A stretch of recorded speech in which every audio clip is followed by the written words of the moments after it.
Iran యుద్ధం విషయంలో సహాయం చేయలేదని మిత్రదేశమైన దక్షిణ కొరియాపై అమెరికా అధ్యక్షుడు డొనాల్డ్ ట్రంప్ అలక వహించారు. ఏటా దక్షిణ కొరియాతో కలిసి నిర్వహించే సంయుక్త సైనిక విన్యాసాలను వెంటనే తగ్గించాలని పెంటగాన్కు ఆదేశాలు జారీ చేశారు. ఈ సైనిక విన్యాసాలు అత్యంత ఖర్చుతో కూడుకున్నవని ట్రంప్ తన సోషల్ మీడియా ఖాతాలో పోస్ట్ చేశారు. శ్వేత సౌధంలో తానున్న సమయంలో ఉత్తర కొరియా ఎంతో గౌరవంగా ఎలాంటి ముప్పు కలిగించకుండా వ్యవహరించిందని, అలాంటి దేశానికి వ్యతిరేకంగా ఇప్పుడు విన్యాసాలు చేపట్టడం ఏమాత్రం సరికాదని రాసుకొచ్చారు. ఇది ఉత్తర కొరియాకు అనవసరమైన శత్రుపూరిత సంకేతాలు పంపుతుందన్నారు.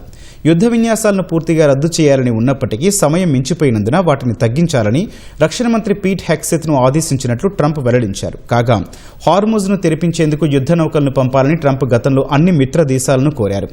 ఏ దేశం కూడా అమెరికా సైన్యానికి మద్దతుగా యుద్ధ నౌకలను తరలించకపోవడం ట్రంప్నకు కోపం తెప్పించింది.